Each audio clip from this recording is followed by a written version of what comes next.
2వ అధ్యాయం, పేతురు పత్రిక మొదటి పత్రిక 2వ అధ్యాయంలో మనం చూసినప్పుడు అక్కడ చూసినట్లయితే 3వ వచనంలో ఆయన అంటాడు, క్రొత్తగా జన్మించిన శిశువులను పోలిన వారై నిర్మలమైన వాక్యమును పాల వలన రక్షణ విషయములో ఎరుగు నిమిత్తము వాక్యమును ఆ పాలను అపేక్షించుడి.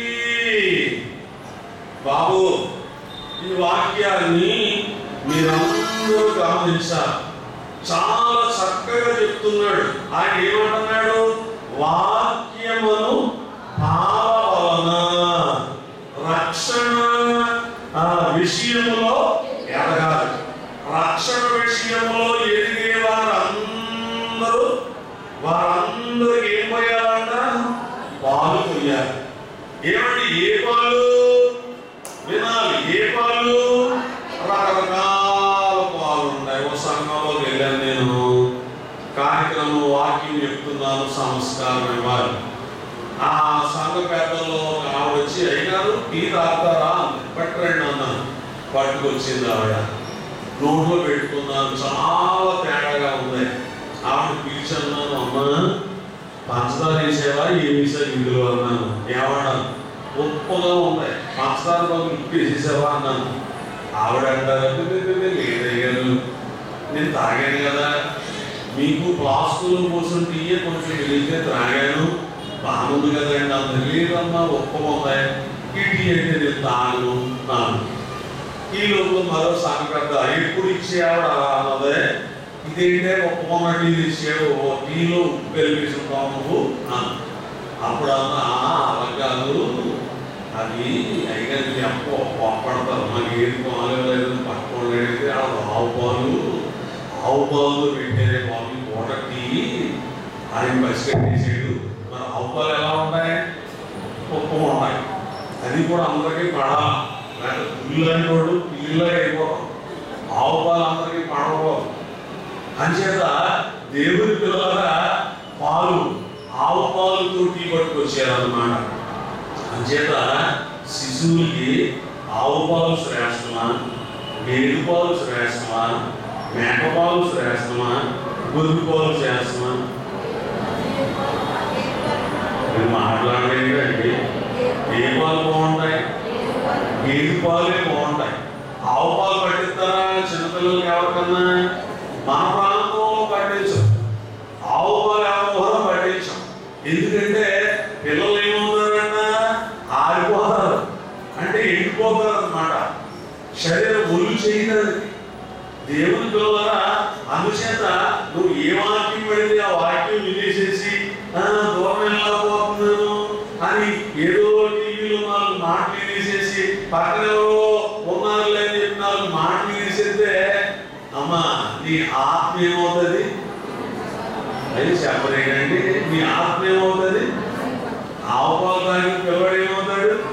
ఎండిపోతాడు, ఆరిపోతాడు. నీ ఆత్మ కూడా ఆరిపోవడం మొదలు పెడతావు అన్నమాట. ఎందుకంటే గమనించాలి, ఎంతో బాగుంటుందండి పాపం చోట వాక్యం అనుకుంటారు.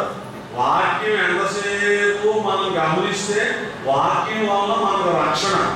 ఈ వాక్యాన్ని దేనితో పోల్చారంటే పాలుతో పోల్చారు. పాల వంటి వాక్యము తేనె కంటే మధురము, పాల వంటి తేనె కంటే మధురము. అమ్మా, పాలుతో వాక్యాన్ని దేనితో పోల్చారు? పాలతో పోల్చారు.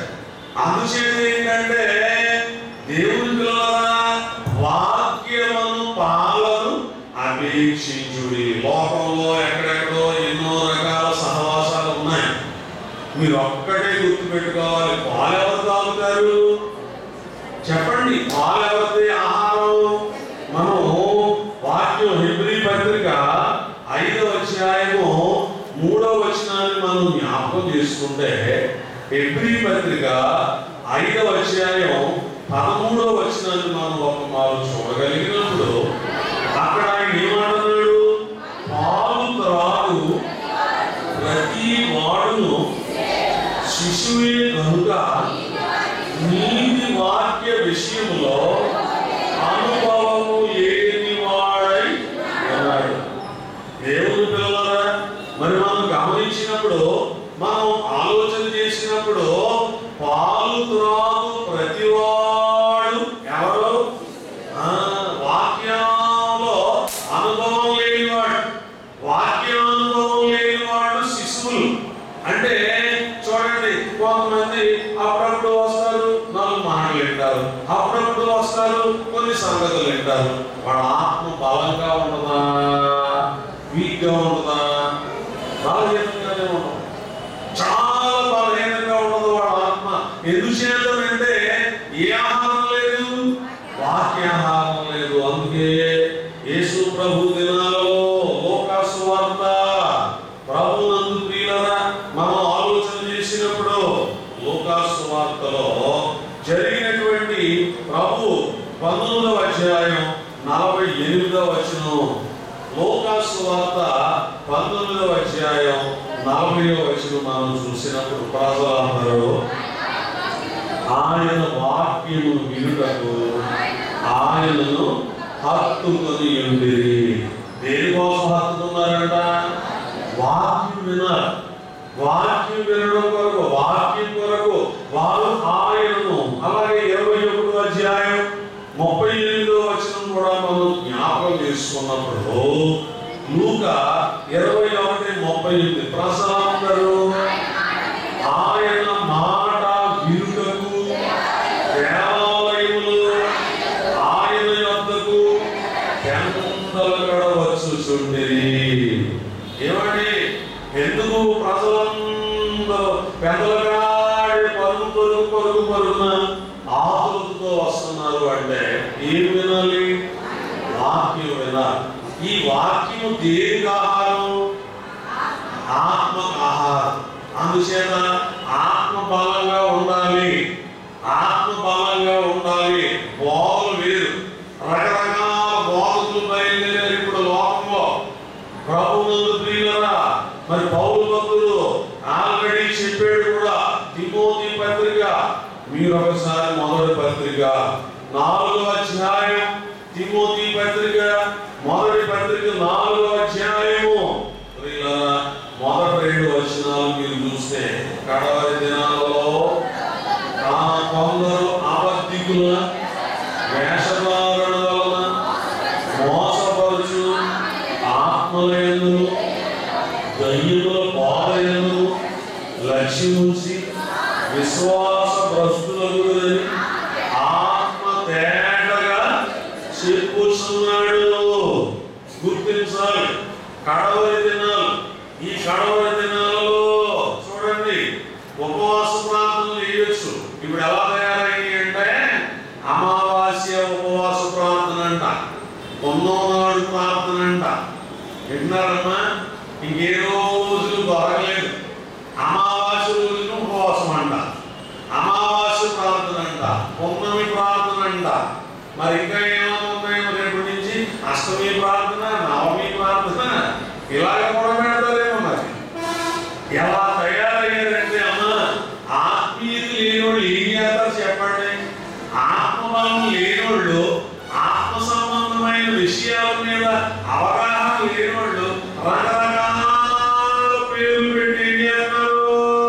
ఆ రోజును పెట్టాలి, ఈ రోజును పెట్టాలి, ఎలా చేయాలని దేవుడు ఎప్పుడో చెప్పాడు. ఈమెని కొందరు అబద్ధికుల వేషధారణ వలన ప్రియులారా, దుర్బోధలు బోధించే వాళ్ళు కూడా బయలుదేరారు. ఏమండి, ఉన్న బోధను చెడగొట్టే దుర్బోధకులు కూడా బయలుదేరారు. ఎవరు వాళ్ళు?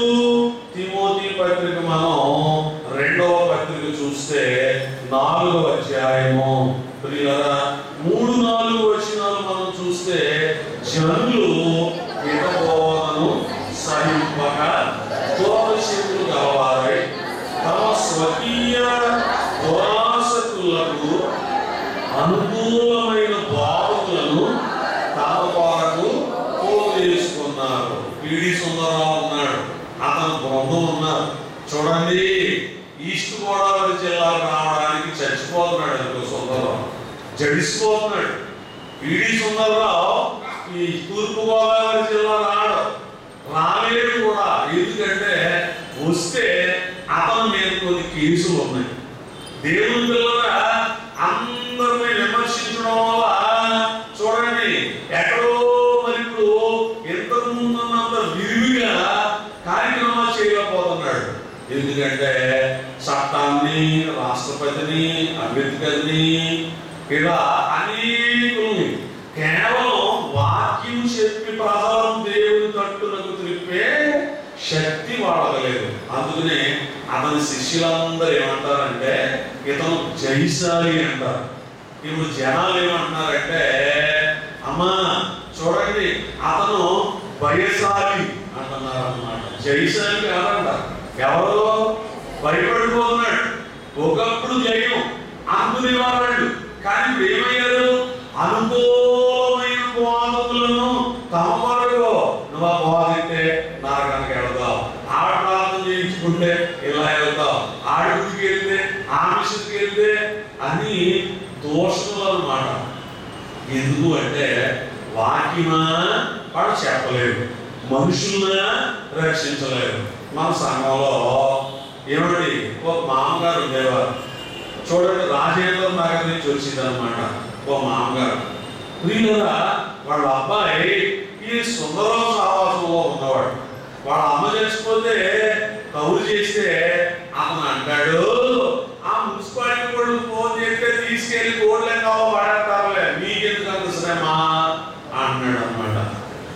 ఏమండి ఈవిడ అబ్బాయి సన్నిధి బాబు వాడు మనవాడు. సన్నిధి బాబు ఏంట్రా మీ చిన్న ఎలా మాట్లాడుతున్నారంటే ఆడ మతానికి ఎదురేకండి బాబు, పిడి సుందరరావు శిష్యుడు అంచేత ప్రాణం ఉన్నంత వరకేనందా సంబంధం. ప్రాణం విడిచిపెట్టాక ఇక మనకి వాళ్ళకి మరి యేసుప్రభుని అలా వదిలేయలేదు కదా శిష్యులు. యేసుప్రభుని శిలువ మీద అలా వదిలేశారా?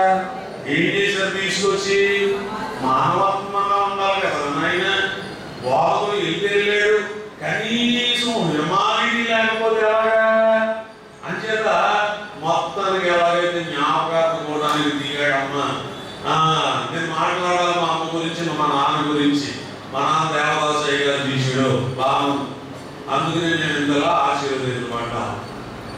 చచ్చిపోయినవాడు మీ పేరు మీద కోటాలు ఏంటి మీకు తినాలంటే చెప్తే ఒక పూట భోజనం పెడతాం, కానీ కోటాలు ఏంటి భోజనం దగ్గర మొదలెట్టాడు. నేను విని అన్నాను. చూడండి మరి అతనితో ఏమయ్యా నువ్వు ఆదరిద్దామని అందరూ వచ్చారు.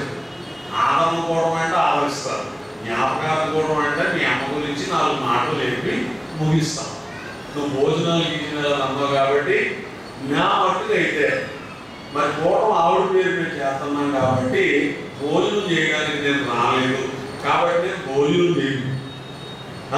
అలాగే మీలో ఎవరికైనా ఆకలి భోజనం కోసం మరి రాదు కాబట్టి మరి నువ్వు భోజనం కోసమే మా అమ్మ కూటం పెడుతున్నామంటే అసలు కూటమే పెట్టకపోతుంది నేను అని చెప్పి రేపు పొద్దున్న మీ పిల్లలు కానీ నీ భార్య కానీ వచ్చారా అన్న. వచ్చారు అన్నాడు.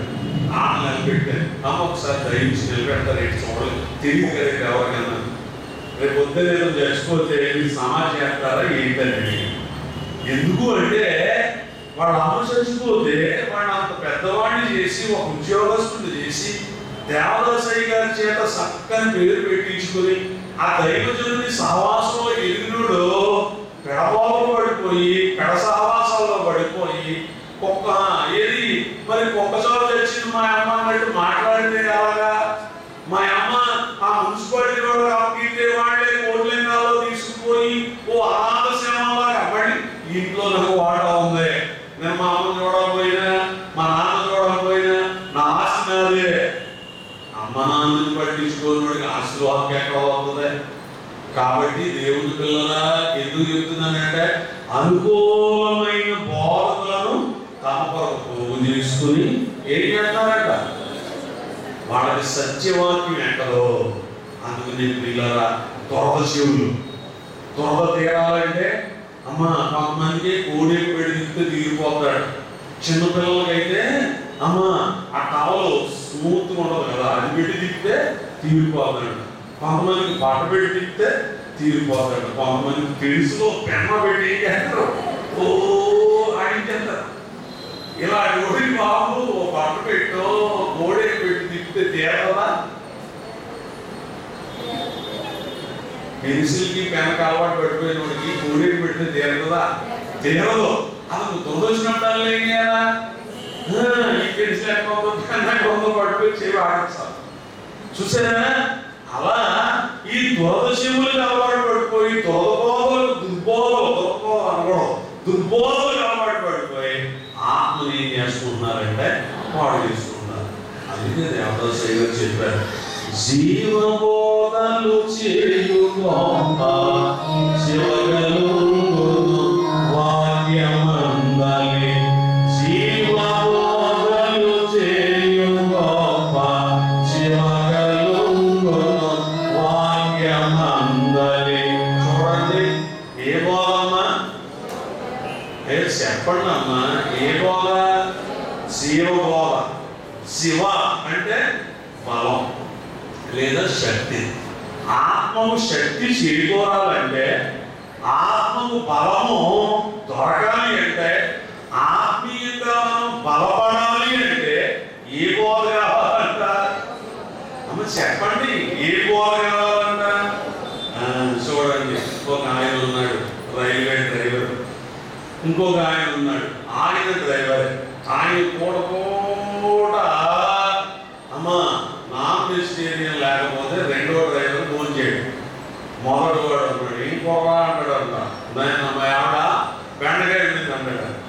మరలా కూడా అంటాడంట బీరకాయ అంటాడంట. మరలా కూడా ఇంకొక ఆనపకాయ అంటాడంట. అమ్మ మరలా కూడా వంకాయ. ఇతనికి మండిపోయి అన్నాడంటే, ఇవరే అబ్బాయి నువ్వు ఇలాగే తిన్నావు అనుకో 80 ఏళ్ళు బ్రతకవలసినోడు 40 ఏళ్ళు వచ్చేసరికి నువ్వు వీక్ అయిపోతావు. నీకు ఎక్కడి నుంచి వస్తుందా శక్తి? నీ బలం ఎక్కడి నుంచి వస్తుందా? మనం చేసే ఉద్యోగానికి తిని తిండికి ఎలా సరిపోతుంది? ఇదిగో వచ్చే వారం నుంచి మన ఇద్దరికి ఒకసారి డ్యూటీ పెడితే నాకు ఫోన్ చేయి, నీకు కూడా నేను కేర చెప్పుకొస్తాను. మన ఇద్దరు కలిసి చక్కని భోజనం చేద్దాం. నువ్వు ఇలాగా కాయకూర ఆకుకూర ఈ కూర తింటే చూసారమ్మా, బాలింతరాలు అమ్మ భావవంతుడు ఉన్నాడు. భావవంతుడు భోజనం వేయండి, బాలింతలు భోజనం వేయండి. మాట్లాడేదమ్మా, బాలింతలు భోజనం వేయండి. ఆ కూర ఇంకా కాయకూర అని కాయకూరలు ఏంటా? ఎందుకు మాట అవసరం నేనే చెప్తాను. అమ్మ చచ్చిపోతున్నాను అనుకోండి బాబు, ఎవడెట్టాడు ఈ పరిస్థితి? అలాగే నేను ఈ కూరల కోసం ఇబ్బంది పడి బాధలు కూడా కాదు, అన్ని రకాల కూరలు తినాలా. కానీ ఆనపకాయ, బీరకాయ, దోసకాయ, ఆనపకాయ పులుసు, ఆనపకాయ ఇగురు, బీరకాయ ఇగురు, దోసకాయ పాలు. అమ్మ ఏ కూరలు? ఈ మూడే. అమ్మ ఈ ఒకటే వాళ్ళ పొద్దున ఒకటైతే సాయంత్రం ఏంటంటే శక్తి. అమ్మగారు ఉప్పి చెట్టేస్తున్నారు అయ్యగారికి. మూడు నీళ్ళమ్మా, అయ్యగారు కంగారు అయితే మీరు ఎక్కకూడదమ్మా.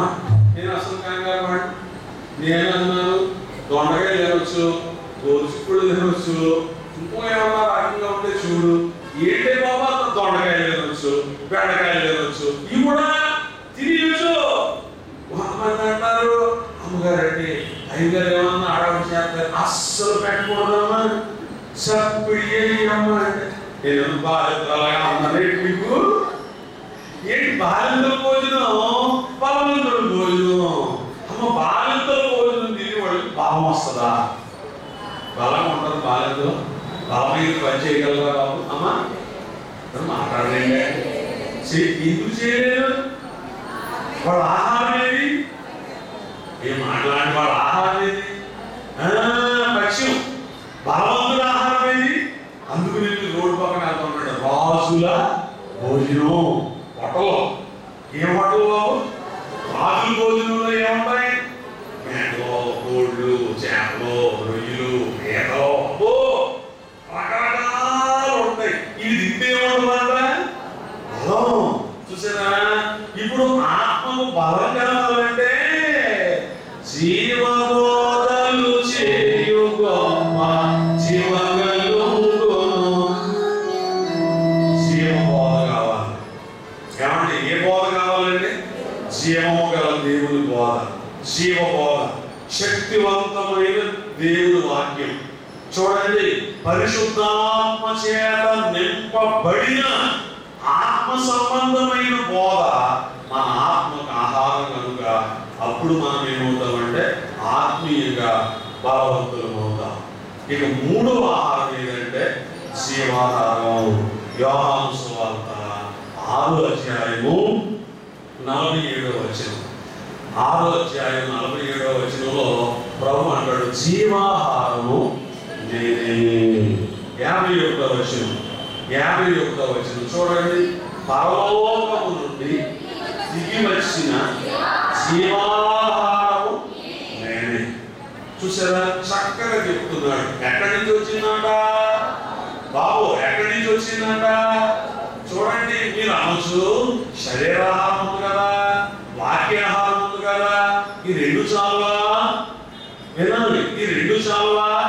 శరీరాహారం ఉంది, 3 పూటలా తింటున్నాం, దేవుడు ఇచ్చాడు, సమృద్ధిగా ఉంటున్నాం, వారానికి చర్చికి వెళ్తున్నాం, వాక్యం వింటున్నాం, ఆత్మీయంగా బలంగా ఉన్నాం. మళ్ళీ జీవాహారం ఏంటి? యేసు ప్రభువు అంటున్నాడు జీవాహారము. 6వ అధ్యాయం 32వ వచనం త్వరగా చూడాలి. 6:32 యోహాను. అమ్మా,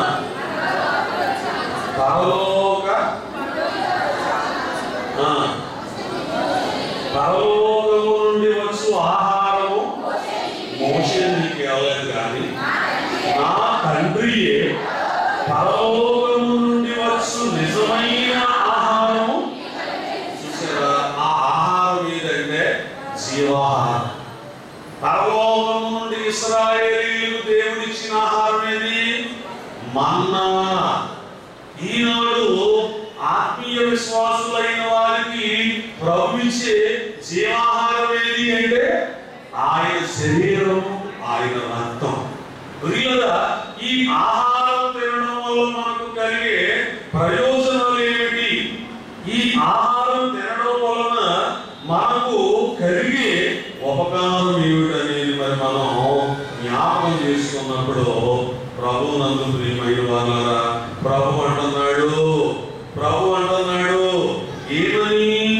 ప్రభు ఏమంటున్నాడు చూడండి, 51వ వచనం 6:51లో దీనిని 50 వచనం చూద్దాం. దీనిని తినువాడు చావకుండునట్లు పరలోకము నుండి దిగి వచ్చిన. అలాగే 51వ వచనంలో ఎవడైనా ఈ ఆహారం పూజించితే, శరీరం ఉందనుకోండి కొంతకాలం ఏముంటది? ఎంతకాలం? శాశ్వతమా ఈ దేహం భయపడకి ఓ మనసా. చూడండి, ఎవరన్నా చనిపోయినప్పుడు పాడుతూ ఉంటాం, ఎన్ని నాళ్ళు మన నెలలో బ్రతికిన మన్నైపోవునుగా ఈ దేహము మన్నైపో. చూసారా? మట్టి అయిపోతుంది, మట్టిలో పెట్టేద్దాం, మట్టిలో తెలిసిపోతుంది. దేవుడి పిల్లరా, రెండవదిగా మరి మనం ఆలోచన చేసినప్పుడు వాక్యాహారం చూడండి, శరీరాహారం వేరు, వాక్యాహారం వేరు. వాక్యాహారం ఆత్మకు, జీవాహారం ఏమవుతుందంటే దీనిని భుజించువాడు ఎల్లప్పుడూ జీవించును. అంటే దీన్ని మన భాషలో ఏమంటారంటే పరలోక సంబంధమైన భాషలో నిత్య జీవం. జీవాహారం తినడం వల్ల ఎంతకాలం ఉంటామంట? నిత్య జీవం. ఈ 3 ఆహారాలు భూమి మీద ఉన్నాయి. అందుకనే మనం గమనిస్తే మనం నెలకు మాలు పుచ్చుకునే సంస్కారం ప్రభు శరీరం ఆహారంగా, ప్రభు రక్తం పానంగా మనం త్రాగుతున్నాం. ఇది బలమైన ఆహారం. పౌలు గారు అన్నాడు, హెబ్రీ సంఘం ఉంది, వాడు ఆరంభ దినాల్లో అంటూ ఉంటారు, అయ్యా మాకు కూడా బలమైన ఆహారం పెట్టు, పాలలాంటి వాక్యమే చెప్తున్నావు కానీ బలమైన ఆహారం మాకు చెప్పలేదు అని అన్నప్పుడు చూడండి ఆయన అంటాడు ఏమని, మనం హెబ్రీ పత్రిక 5వ అధ్యాయము మరి మనం గమనించినప్పుడు ప్రభునందు ప్రియులారా ఆయన ఏమంటున్నాడు మరి చూడండి. మరి మనం ఒక మారు జ్ఞాపకం చేసుకుంటే 12వ వచనంలో, మీరు పాలు త్రాగవలసిన వారే కానీ బలమైన ఆహారము తినగలవారు కాదు. చూడండి పౌలు కూడా మరో సంఘానికి ఓ మాట చెప్తా ఉంటాడు, ఏమని, అప్పటిలో మీకు బలము చాలా నందున నేను మిమ్మును పాలతోనే పెంచితిని కానీ బలమైన ఆహారమును పెట్టలేకపోతినని కొరింథీ పత్రికలో కొరింథీ సంఘానికి ఒక చోట ఆయన తెలియపరుస్తున్నాడు. అందుచేత ప్రియులారా ఇక్కడ ఏమంటున్నాడు, బాబు వినాలి, మీరు పాలు త్రాగవలసిన వారే కానీ బలమైన ఆహారము తినగలవారు కాదు. పిల్లలు ఉన్నారు, ఇష్టపడుతున్నారు, తినే కాసం మీద భోజనం మీదకి దుమ్ముకుతున్నారు. మనం పలావు తింటున్నాం, 6 నెలల పిల్లలు దూకేస్తున్నాడని ఆ పలావు ఆ పీసులు పెట్టేస్తే 95 గంటలేము డాక్టర్ గారు మా పిల్లలు బాగుండలేదు కొంచెం చూడండి అంటే ఏదో డాక్టర్ గారు మందులు రాసిచ్చాడు. అమ్మ 2 రోజులు అయ్యాక ఆ కుర్రాడు అన్నాడు, ఉబ్బిపోయాడు, లావ్ అయిపోయాడు. అమ్మ నాకు ఎంత ఆలోచన చేసిందో చూడు అన్నాడు. ఏంట్రా డాక్టర్ గారు మందులు రాశారు కదమ్మా, నాకు ఎంత బలం వచ్చేసిందో చూడు అన్నాడు. ఏంట్రా ఎంత బలం అంటే డాక్టర్ గారు అన్నాడంట, పొద్దున్న తినగా ఒక మోతాలు, రాత్రి పండుకునే ముందు భోజనం అయ్యాక పండుకునే ముందు ఒక మోత తాగి పండుకో, ఇలా ఈ సీస 15 రోజులు వాడు, అప్పుడు నీకు బాగా వస్తున్నాడంటే డాక్టర్ గారు. ఈ సాగు తిరుగుతాడు ఎక్కువైపోయి, బాబు తిరుగుతాడు అధికమైపోయి వీడు ఏం చేశాడంటే 2 రోజుల్లో సీసా కంప్లీట్ చేశాడు. 15 రోజులు తాగాల్సినటువంటి సీసా మన తల్లిదండ్రులు కూడా చూసుకోవాలి కదా, ఎలా తాగుతున్నావు ఏంటని పట్టించుకోలేదు, వేసుకుని తాగుతున్నా తాగి తాగి నువ్వు ఇక్కడ అంతా ఆడుతున్నావు అనంట.